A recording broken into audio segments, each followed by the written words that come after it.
Hai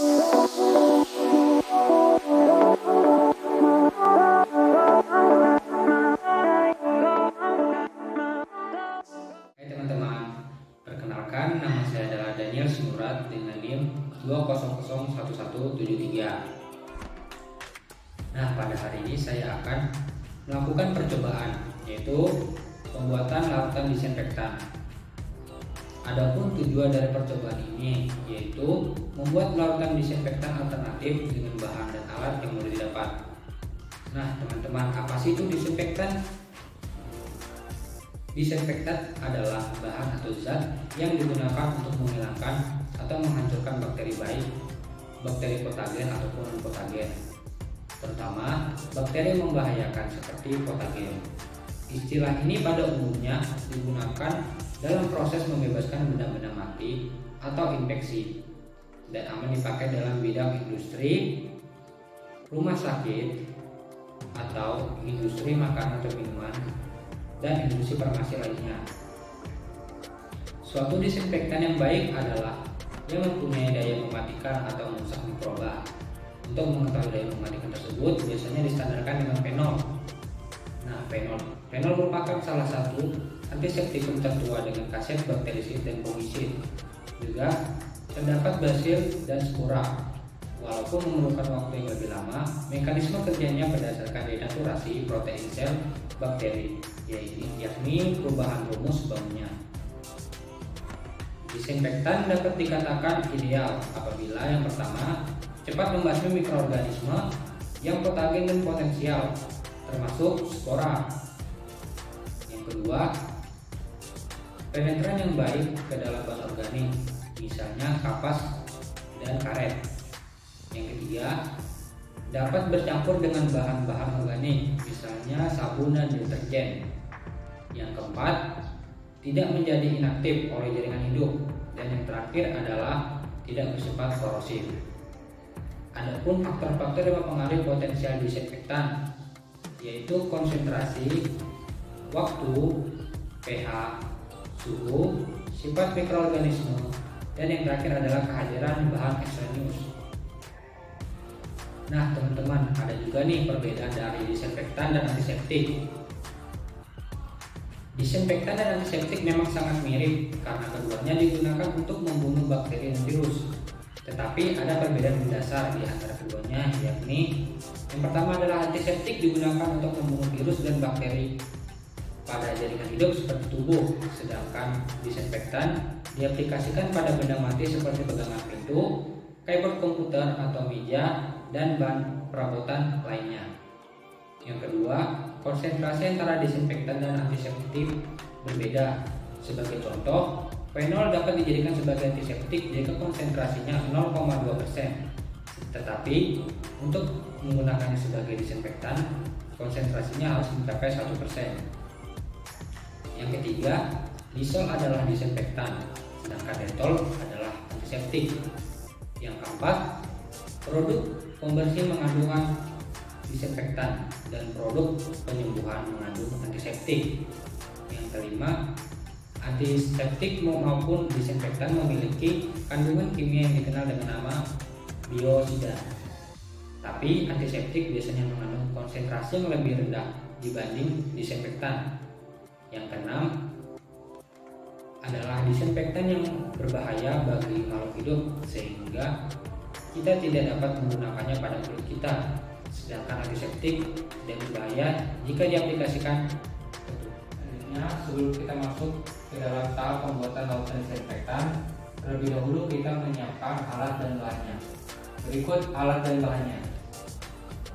Yang pertama adalah botol semprot.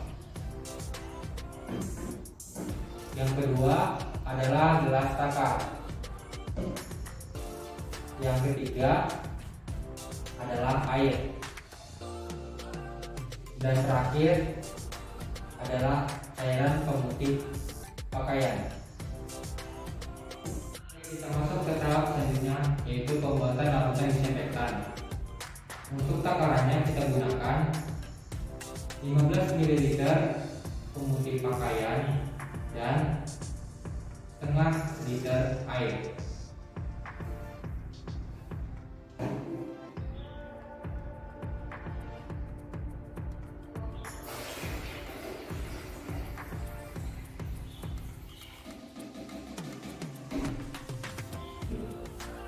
Untuk mudahnya, kita gunakan tutup botol sebagai alat untuk takarannya sebanyak 2 kali.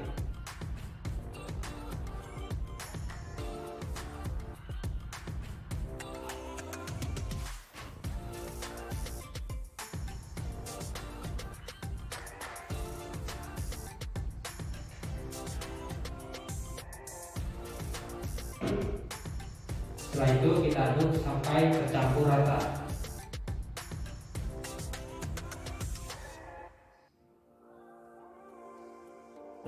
Setelah tercampur, kita masukkan ke dalam botol semprot.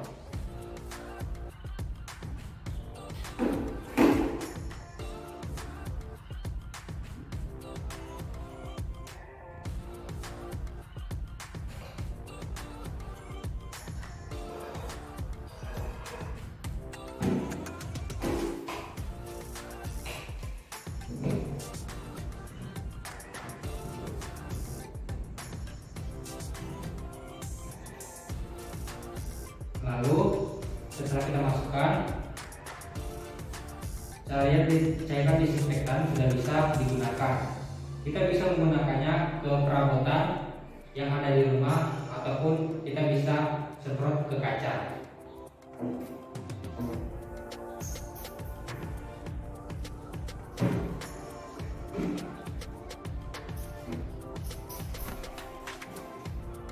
Seperti begitu.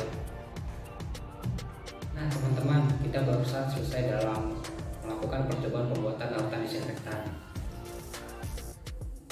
Dalam pembuatan larutan disinfektan tidak hanya menggunakan larutan cairan pemutih pakaian saja loh, namun bisa juga menggunakan cairan pembersih lantai. Berdasarkan anjuran dari WHO bahwa bahan-bahan yang dapat digunakan sebagai disinfektan adalah etanol dan sodium hipoklorit atau pemutih. Kebanyakan larutan bahan pemutih rumah tangga mengandung 5% sodium hipoklorit. Cairan pemutih pakaian merupakan bahan yang paling kuat dan efektif. Akan tetapi bahan itu mudah dinonaktifkan jika ada bahan organik. Bahan aktif yang ada di cairan pemutih yaitu natrium hipoklorit yang memiliki beragam fungsi, yaitu efektif dalam membunuh bakteri, jamur, dan virus. Dalam pembuatan larutan disinfektan menggunakan cairan pemutih pakaian sangat penting, dan dalam memperhatikan takaran rasio penggunaan cairan dengan perbandingannya 1:100. Larutan pemutih seperti Baiklin yang mengandung zat aktif yaitu hipoklorit dengan konsentrasi 5,25%. Dengan kandungan tersebut, larutan pemutih bisa dijadikan sebagai salah satu bahan untuk membuat disinfektan. Dalam penelitian yang diterbitkan Journal of Hospital Infection menyebut virus corona dapat mati dalam 1 menit dengan melakukan disinfeksi permukaan benda dari beberapa bahan, yaitu dengan menggunakan alkohol 62-71%, pemutih hidrogen peroksida 0,5%, atau pemutih rumah tangga yang mengandung 0,1% natrium hipoklorit. Nah, dari percobaan tersebut kita dapat simpulkan bahwa Baiklin atau cairan pemutih pakaian yang dapat digunakan sebagai salah satu bahan pembuatan disinfektan untuk membunuh virus dan bakteri, dan tentunya dapat membunuh virus corona juga. Namun penggunaannya harus sesuai ukuran yang disarankan oleh WHO. Sekian dari video ini, terima kasih.